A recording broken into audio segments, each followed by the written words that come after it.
veja que para a cosmologia védica, você tem a Bhumandala, que você está vendo agora.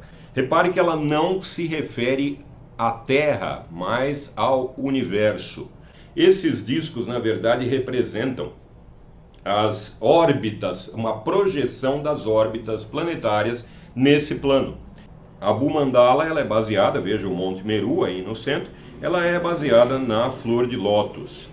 O Monte Meru, no centro da flor, tem o mesmo formato da Bhumandala, um cone invertido. Então, veja que para a interpretação desses textos, você tem inclusive muitas escolas de filosofias que algumas rejeitam os Vedas, Vedas quer dizer conhecimento, muitas rejeitam os Vedas. Você tem o budismo, o jainismo, o Charvaka com a rejeição, eles não aceitam. Já outras tantas escolas aceitam os Vedas. Então isso dentro da própria cultura indiana. E ainda, para fazer qualquer tipo de consideração a esse respeito, tem que ser estudadas a língua desse povo, a cultura, a geografia, a história, uma série de coisas. Não se pega simplesmente uma ideia de um outro povo em outra época e tenta se aplicar à nossa. Isso não tem o menor cabimento. Então a Bhumandala ela é muito melhor descrita no Srimad Bhagavatam, no canto 5, capítulos de 16 a 26.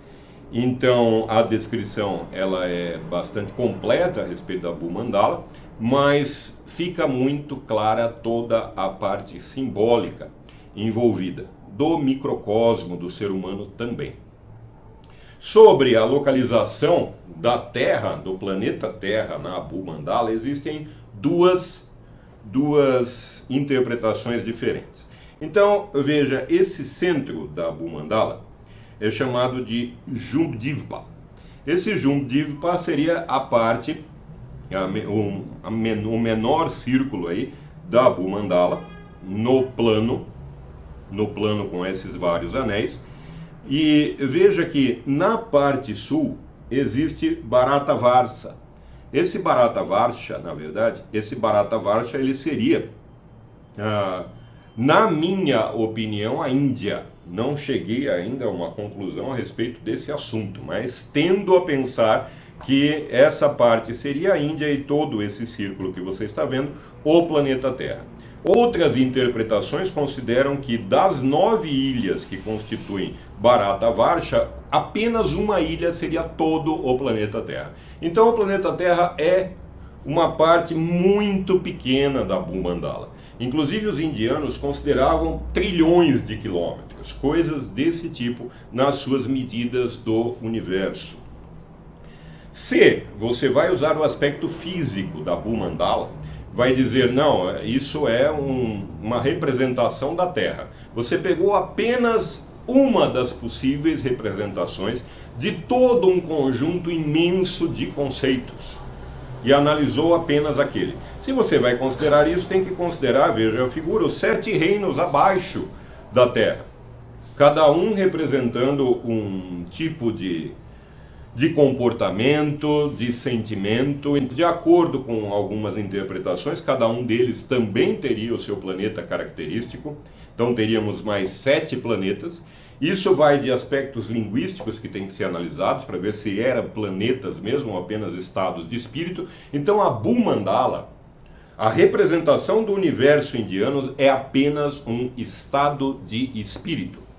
No plano, o plano da Terra, você está na ilusão, em Maya, ilusão, e você vai saindo dessa ilusão conforme a sua evolução espiritual. Isso é bastante conhecido de qualquer um que estudar a cultura indiana. Então, se essa representação fosse uma representação do mundo físico, veja os oceanos agora da Bhumandala. Você tem um oceano de água salgada, caldo de cana, vinho, manteiga, leite, iogurte, água fresca. Existem oceanos assim no mundo? Eu não conheço. Então, essa representação é simbólica. Na minha opinião, seria uma evolução, alguma forma de evolução, esses oceanos. Então, você iria da água salgada para a água fresca. Para os sábios védicos, entretanto, os objetos empíricos não são a realidade primária.